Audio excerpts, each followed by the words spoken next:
Hey guys, it's Wolf Maiden, and I know I've been gone for a little bit, so hello. I've been busy with family stuff, and then I came back and I didn't have a lot of time to make a video about stuff. So now I'm back with a video. So in today's video, I'm going to introduce a bunch of different little crafts that you can get started with at home if you're interested in DIYing things for LARP, or you just want the medieval fantasy kind of cottagecore look going on in your house. I want to try a lot of different things, and I've been sticking with crochet for a bit now, and I'm continuing to crochet. I'm working on lots of crochet all the time, which is part of the many things that doesn't get done as quick as I want to. So I figured I'd do a video about all the different crafts that you could do to enhance your sort of environment while you're at LARP, to make your camps cozy, your tents cozy, your cabins cozy, to set the mood at home if you're doing D&D games, whatever really you want. For all of the crafts that I'm talking about, I will have links down below for kits and websites that you can use to search around, figure things out, YouTube videos, whatever I feel like is relevant. So without further ado, let's get started. So first, we are talking about basket weaving. This is something I wanted to do for a while, and there are a lot of really cute little kits that you can get started with. The first website that I want to highlight is the Basket Maker's Catalog. They have a variety of different resources, including free patterns for making baskets, and this one has some basket weaving kits that are a little bit more on the pricey side, but they look fantastic. I personally am going to go into this with a lot cheaper kits, a lot smaller kits. But this website has a lot of different styles to choose from, and not just sitting baskets, but ones you can wear like a tote, and just different styles, so it's worth looking at. The next website that I want to highlight is called basketweaving.com. It also has similar resources and has a lot of kits itself. The basket weaving kits on this website have a lot more of an affordable range, I think, and a lot of different variety of different projects. So I recommend this website's basket weaving kits if you want to get into basket weaving on a budget. I know I have a very small budget for my projects myself, so this website looks really great. If you're looking to get basket weaving kits and you'd like to support the channel at no extra cost to you, I do have some Amazon links to basket weaving kits down below with a bit of variety, so feel free to take a look. And there are quite a few different little basket weaving kits. My favorite is the Hearth Basket Kit. I keep looking at that basket and thinking, oh my gosh, it would be so nice if I could make that for myself. It's just the right design. It's got that curve to it, you know, looks really nice. And it's open and you can sort of sit things flatly in it. So if you were picking flowers or foraging, it's a nice kind of pick. I think it's cute.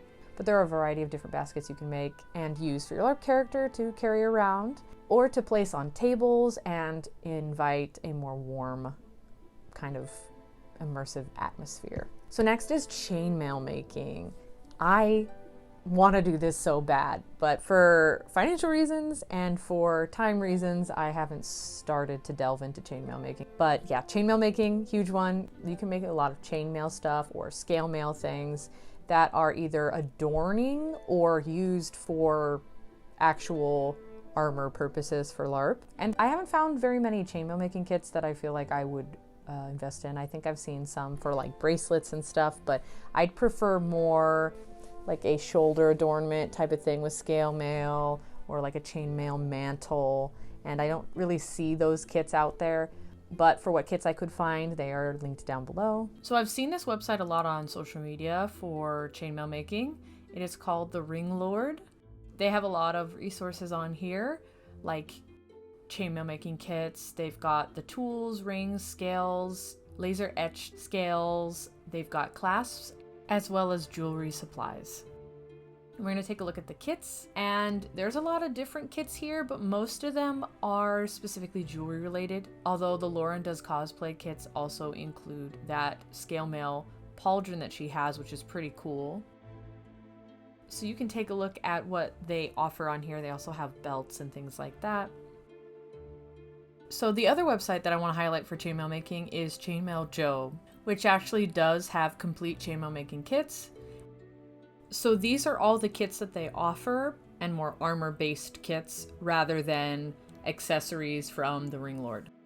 So depending on what it is you'd like to make with chainmail, or if you'd like to do more scale mail stuff, the Ring Lord and Chainmail Joe I think kind of cover both. So if you saw any kits you'd like, the links are down below. And I also have some Amazon affiliate links relating to chainmail, including some of these kits on here that are also on Amazon. So if you want to support the channel at no extra cost, those links are also down below. So the next one is sewing. I think this one's pretty self-explanatory, but there are tons of historical and LARP patterns out there that you can use to make your own costumes. So I've highlighted a few different LARP patterns. So this tabard vest is a pattern that I've been keeping an eye on because I've been wanting to make something like this, and I have a fabric already picked out for it that I thrifted, and I just think it's really pretty. It's worth showcasing. There's also a men's version that I think is equally good looking, and I think these two patterns look absolutely gorgeous. So I am looking forward to hopefully making one day, but I have both links down below if you're interested. So then there's this Reddit post that I think is really, really cool that has compiled a ton of patterns. It's a little bit dated, but they've updated it a few times in the past, and it's pretty robust. There's a lot of stuff on here. If you go through all the links and look at everything, it's pretty amazing. There's a lot of free patterns on here, so I highly recommend it if you're on a budget or you just want free patterns because you're new to sewing or whatever is the case. I've looked through quite a few of these, and they really are some cool projects that you could do. So whether you're beginning or you're intermediate to sewing, there's a lot here. So next there's a portion of moodfabrics.com that has free cosplay patterns, which I think are really cool. Not all of them are relevant to LARP, but some of them are, and it's worth taking a look. Even some of the specific cosplay things on here can be adapted for LARP outfits, and I think it's really cool to have more sources that are free for patterns for sewing. So definitely worth taking a look, and there is a bit of variety on here. So for some more commercial patterns, simplicity.com has some cosplay, Ren Fair, LARP stuff that's really cool, I think. And they have McCall's, Simplicity, and Butterick patterns, including one that I actually own, which is this one, which I thought if I have any scrap fabric, I can make the small little corset belt, or maybe if I want a harder project, the paneling. And this is the sewing pattern that I actually want to get at some point, but I don't really want to hoard patterns when I haven't got to a bunch of patterns previous to this one, so this might be a future purchase. Either way, I linked both down below. Back to the website, there are a lot more, I think, women's stuff, but there are coats and capes and a variety of other pattern types here, and it's worth taking a look at if you want a more commercial pattern that you can also have already printed out. You don't have to print it yourself kind of thing. And so, yeah, that's Simplicity's website. Next is embroidery. I've done one embroidery kit before, and it took quite a long time to finish, and it was really, really fun. I think that if I had pursued it a little bit more and gone down that route, I would have embroidered a lot more things, but I'm now a little bit rusty with embroidery, and it kind of sucks. Here's the kit that I used. I think I got it off of Amazon. This is what it looks like, and this kit gives you all the thread, the needles, and even the hoop that you need to do the kit, so it's pretty good and turned out way more beautiful than this. Luckily, I have all the photos from when I was making this, and you can kind of see the progression. There was a lot of stitches to learn, and it helped develop a lot of what I know about embroidery today. And I have used embroidery a couple more times after this in a variety of different projects that I did before I started this channel. The downside to these kits is sometimes there is not a whole lot of instruction to actually show you how to do the stitch you're supposed to do, and so I had to turn to YouTube a lot, but I highly recommend using a kit, learning the stitch name that you need to do for the kit, and then doing the kit that way. It really helps a lot. I really think that if I can find some more things where I can both have an embroidery kit plus it's on something, like a bag or like a, I don't know, like a mat or something that would be decorative or wearable, I would definitely jump on that embroidery kit right away. And boy, did I research the hell out of things that I could embroider on. There are tote kits, there are jewelry embroidery kits, there are a lot of different kits. I highlighted all of them down below. I wanted to show a variety of different kits. Embroidery kits are pretty affordable, so it's a neat little hobby to get into with low cost, so there's that. It is a time commitment, but it is super fun and super beautiful. Highly recommend. And the next one is leatherworking. Leatherworking is a huge one I also want to try. It's not a whole lot of things that I don't want to try in terms of crafting stuff. So, but yeah, leatherworking, it seems really complicated to me, and I'm way too scared to invest a lot of money into all the tools and things that are needed right now. So I hope eventually that I'll find somebody that would be willing to teach me, or I can go to a class or something like that. But leatherworking, there are leatherworking kits, and there are patterns out there all over the place. So I think leatherworking is possible for a beginner anyway to learn and actually make something that they like. But you can make armor, you can make jewelry, you can make belts, bags, pouches, you can make headwear. You can do all sorts of little things with leather, and it's pretty interesting. So I'm going to highlight some kits, and the links will be down below. So first I want to showcase this channel because there are so much leatherworking stuff that is specifically medieval and fantasy inspired. So it's a really good resource for also leather armor, which there's not a whole lot of commercial leather armor kind of things out there. It's not like people wear leather armor every day. This channel was pretty cool. It has just a ton of stuff, including leather carving, and they also have some tips, tricks, and recommendations for tools and supplies. So that's pretty cool. You never know what might inspire you to start a new craft or to inspire you to make a specific project. And yeah, I recommend taking a look. Next is a website and store that has been most recommended to me by people who work with leather. Tandy Leather also has a bunch of stores in person. I know there's one actually somewhat close. It's a few hours away from me. So it's worth taking a look to see if there's actually one near you and going in and looking at their leather and asking questions. So there's that. But yeah, they do have a website, and they have a variety of different things like patterns, and they do have kits. Although a lot of them are more modern type of projects, they do have stuff that I feel like could kind of go in between. Like some of the leather bags. Especially that Lena small crossbody kit. I think that looks pretty medieval-esque and would be a good kind of addition as like a small little pouch to wear.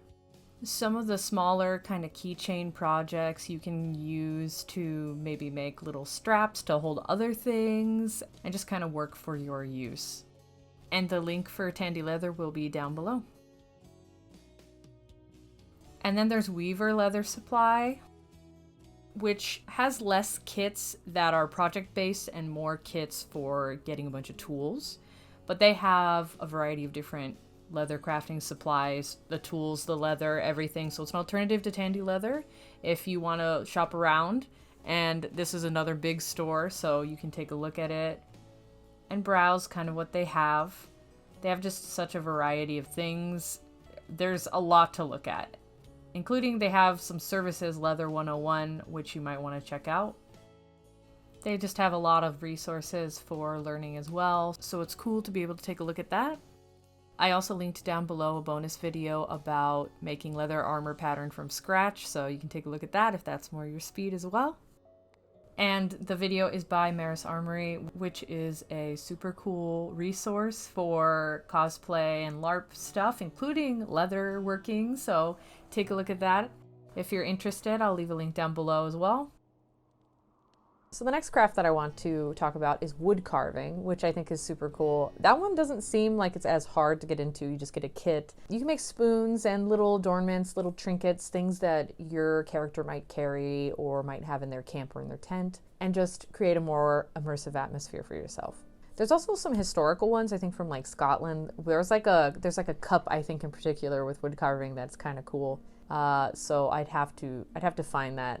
So the first website that I wanted to highlight is called Beaver Craft, which has not too many kits, but they have a couple of kits, especially at the top. I had to search for a kit, and this is what came up. And there's just a whole lot of kits for the tools specifically, and just a few here and there of kits for carving. So keep that in mind when you go to this website. But it does look like you can pick up a Celtic spoon kit, for example. Although a lot of kits are just the tools, you can find a lot more of the blanks, which are the wood pieces that you're going to be carving with. So if you decide to buy a blank and then buy a knife, you might have a lot more options of what you can carve. So that's an idea, and I do have a few more links.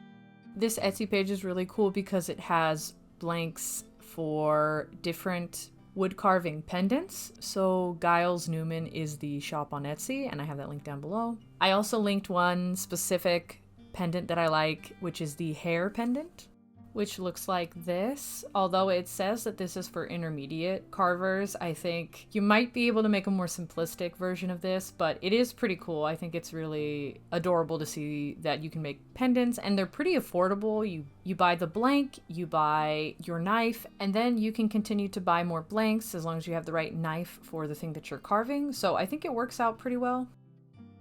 So now I want to showcase this YouTube channel, Carving is Fun, because they have a lot of videos about wood carving and different kits, including some of the Beaver craft kits. There are quite a few different resources across the internet, but I felt like YouTube videos are a little bit easier to learn as you go. So you can take a look at that, and the link will be down below.